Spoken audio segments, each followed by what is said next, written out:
Hej och välkommen tillbaka till Maktskolan där jag tar upp saker som jag har skrivit om i min bok Maktspelet och vidareutvecklar och diskuterar kring eller förklarar bättre. I den här delen ska vi titta lite på vilka signaler andra sänder ut till dig och när de kan vara viktiga att fånga upp. Jag tycker att signaler som är otroligt viktiga att se, det är när någon börjar att inte hålla med dig eller känner sig stressad. För så länge de håller med dig och är på din bana, då är det inget problem. Men när någon börjar glida åt andra hållet, när du kanske inser att de inte tycker som du eller du går för hårt fram, det är ju otroligt viktigt att notera det så du kan backa eller ta hand om den här situationen så att det inte blir dålig stämning. Till exempel vill du inte att någon ska säga ordet nej. Därför att en tanke går att förändra, men så fort vi säger någonting så blir det mycket starkare för oss. Och skriver vi ner det, då blir det väldigt svårt att ändra. Det är därför som om man vill få någon att verkligen övertyga sig själv om en åsikt, att man alltid ber någon skriva ner den.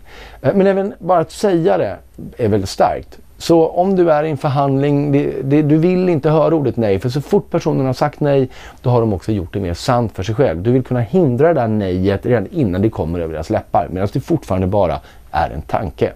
Hur gör man då det?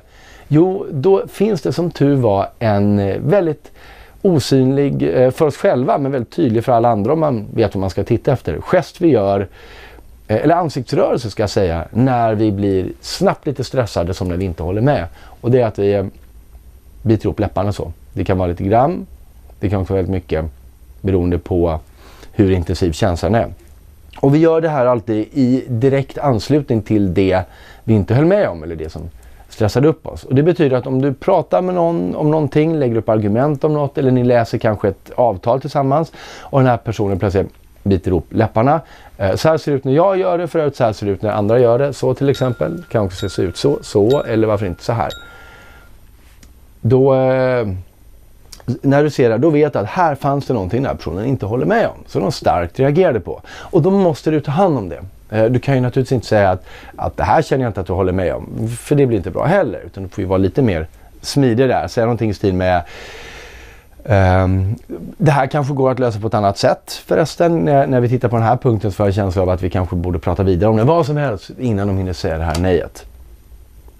Det finns en variant på den här mungesten som inte är att man drar ihop läppar utan snarare är att man putar ut. Man suger in kinderna och man putar ut med läpparna så här. Kan se ut så, eller varför inte så här, eller så. Ett fjärde exempel kan vi ha där. Det här är inte en person som säger nej, det här är en person som tänker. Som i att man överväger alternativ, funderar på andra lösningar. Jag vet många som gör precis det här när de tänker. Du kan säkert komma på själv, du har sett på filmer, tv och så vidare. När personen just gör det när de tänker. Samma sak där, om det här uppstår när du diskuterar någonting med någon. Förstå då att här finns det någonting där den här personen börjar fundera på andra alternativ eller där de själva kanske känner att de har en bättre lösning. Ta då upp det, ta hand om det. Låt inte de här tankarna fara fritt utan styr upp det. För det innebär dessutom att den här personen känner att du har ju full koll. Inte nog med att du är ödmjuk och vad gäller deras egna åsikter och inställningar och respekterar dem och värderar dem. Du har också full koll på redan vad de själva tycker och tänker. Och det gillar ju de naturligtvis. Vi gillar ju att vara så uppmärksammade och bli så sedda.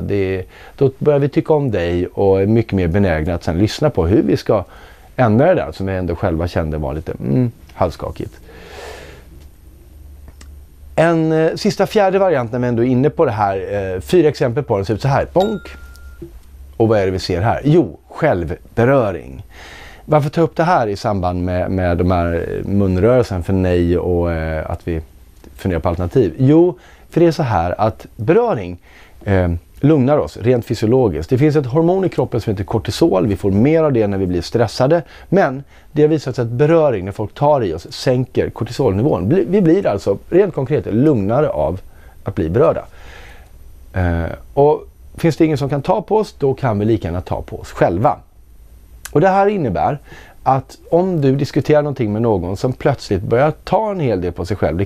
Det vanligaste är just nacken, det kan vara halsen, även armar, en arm eller båda armarna. Det här för övrigt som vi diskuterade i förra delen av Maktskolan är en variant på det. Så är det en person som plötsligt fick en något förhöjd nivå av kortisol och vill lugna sig själv. Och då behöver du fundera på vad är det som gjorde den här personen snäppet mer stressad just nu i samtalet. Kommer in på ett känsligare ämne, sa du någonting, vad det än var.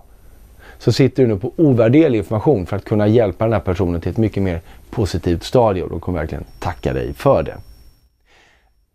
Om du förresten tyckte att de här 4 bilderna var lite, att de hade en gemensam nämnare förutom beröring, att de kändes lite så här halvsensuella, så var det här de bästa bilder jag kunde hitta faktiskt just nu. Försök själv att googla på självberöring och se vad som dyker upp. Jag rekommenderar det inte om du inte sitter med en stängd dörr.